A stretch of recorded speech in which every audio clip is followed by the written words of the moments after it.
topic, but really it's all part of the same thing. And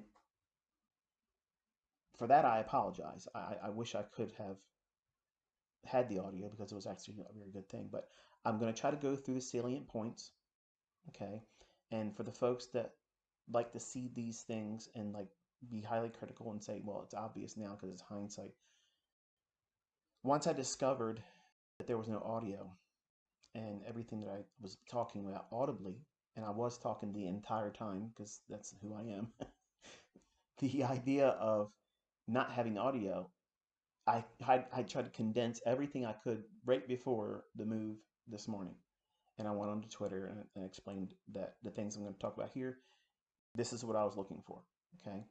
If you watch the live stream that does not have any audio, you'll see me pointing to certain things. And for the students who've been around me a long time, you probably heard my voice talking to you, even though I wasn't saying anything, because you know what I'm pointing to. You know what I'm trying to draw an allusion to, not in illusion, but allusion or alluding to something that I've already taught in great detail. Now, as a new student, or if you're brand new, it's going to seem like it was a complete waste to look at that whole entire live stream this morning when there's no audio commentary. But there was levels in there that I was referring to, and I was going to come back later on this evening and kind of like bring you back to where I was saying what I was expecting not to see, what I was expecting to see, and what we actually got. I want you to understand that this could have been a day where it didn't deliver like I wanted it to. And in fact, in the audio commentary this morning, I was actually saying, I want to be wrong today because that way it solidifies why you should respect the caution that I'm presenting to you as a student. When you come to me and you're trying to learn, I know where you're going to have a problem.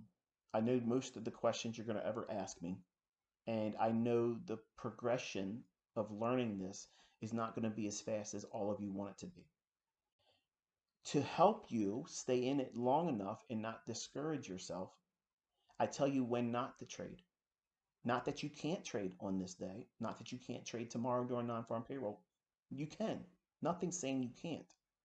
But if you don't know what you're doing, the likelihood of you hurting yourself or getting emotional about doing something incorrect or being lured into doing something opposite to what you thought was going to happen in price, and then it starts running aggressively the other direction, and then chasing it, and then that be the wrong direction too, and then turn a small little boo-boo of a loss into a larger drawdown or completely blow your account.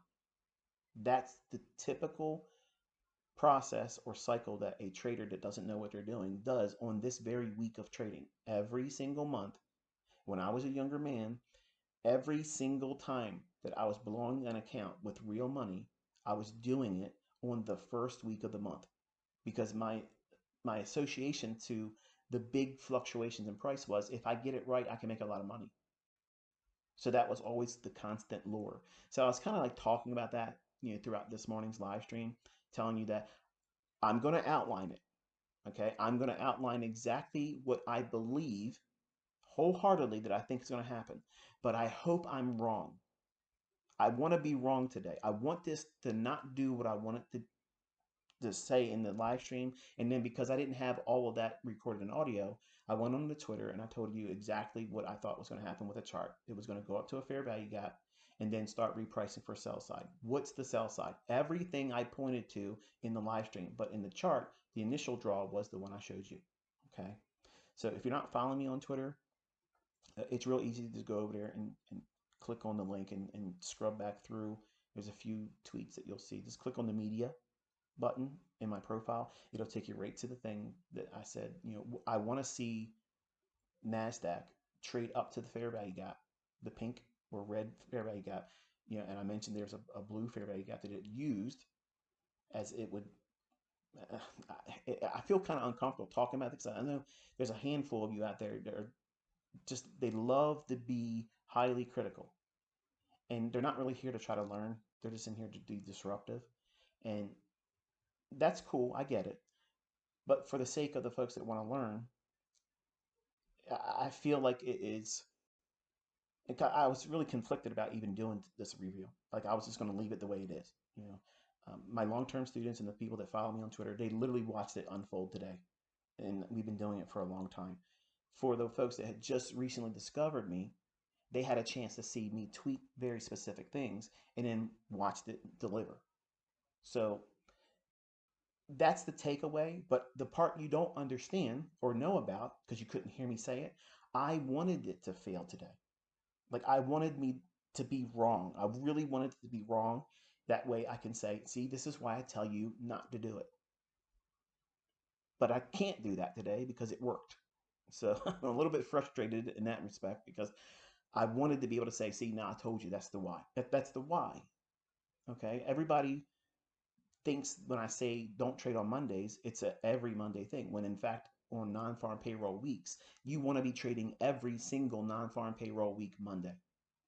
Every single Monday of non-farm payroll, I'm in there trying to see a trade come to fruition. I'm looking for it. I actively tell my students to look for it Monday, Tuesday, and come 11 o'clock on Wednesday of that week, you stop. If you do anything, it has to be in a demo. Okay? It has to be demo because the likelihood of you having the experience or the ability to reprice correctly and not be lulled into the little fake outs, the little consolidations that all of a sudden spike in the direction that you weren't expecting, the deep retracements that you weren't really expecting. That type of thing causes emotions to rise up, and then you start making bad decisions and impulsive decisions and trading that. That's what classically happened to me when I was younger. So I'm teaching you from experience. I'm not just talking about something conceptually that I don't have any skin in the race where I didn't lose. I lost. And I blew dozens of accounts over my career. And there's no shame in that. The lessons that I tell you and why I'm so accurate when I share it on Twitter, all those lessons I learned from them. But you don't need to go through those same lessons to learn. Like, I'm trying to spare you that, okay? And some of you just want to have the war scar so we can sit around in live streams or chats and say, yeah, I got that too. I see, I'm just like you, we're brother in arms. That's dumb. You don't want to do that. I'm working very diligently to try to teach you in lectures and encourage you not to make the same mistakes that I have. So that way it makes you better. You learn quicker as a result of it without trying to promise a speedily uh, solution to what it is you're seeking as a model and discover yourself as a trader, because all that's going to take its course at its own pace and no one can speed it up. You can't speed it up. It's going to happen in its natural progress and organically. But apart from that aspect of trading and how to learn how to be a trader, the other things that I teach are pretty static. There's got to be rules. Okay, my son breaks the rules and he doesn't do what I ask him to do because he's bringing what to it? The human element, the unruly teenager, the I don't want to listen to dad because I'm at that age where I'm getting to where I'm an adult and I don't need to listen to everything dad says. And he wants to be able to say he did it his way, like every young man wants to do. But he's discovering that dad's more right than he's wrong. Okay, and without breaking his spirit and his will, he's learning by small little cuts, and he's realizing that okay, dad's just trying to do it the right way, and I'm resisting it. So I'm hoping that he'll come to the conclusion that he just simply needs to listen to the old man. Okay, I've been around long enough to know that this is the way it works. Now, that was a long monologue, okay? But that was kind of like the whole gist of what I was talking about as I was referring to certain things and why it's important to have this expectation about this particular week. And I didn't need to do it all over the course of like 40 minutes spread out over that entire hour because that's exactly what I did there. Otherwise, it was just me pointing to levels and saying, I want this to happen. I don't think this is going to happen. So I'm trying to redo that as best as I can, knowing full well that I'm probably going to forget something because, like I said, I just talk. Whatever the price was doing at the time, I was referring to it as it was happening. But to clear the whole thing and make it very clear and blunt, I literally gave you on Twitter what it should have done, and it delivered like gangbusters. So there it is. There was no other thing out there that I said incorrect. There was nothing that I did wrong. Um, it was clearly outlined, but I wanted it to be wrong for the sake of being able to say, this is why I teach you caution on this week. Okay. Um, as a concession, and I had no intentions of doing this, I'm going to be live streaming during the non-farm payroll numbers tomorrow. So I'll start the live stream at 8 o'clock. I'll check to make sure the audio is in place. That way everybody can hear me, and I'll stay with you until 9 o'clock. And then after that, I'm going to go over there and hang out with the #1 day trader on YouTube Patrick Whelan. I said that this morning in a live stream and I wanted to get a rise out of him.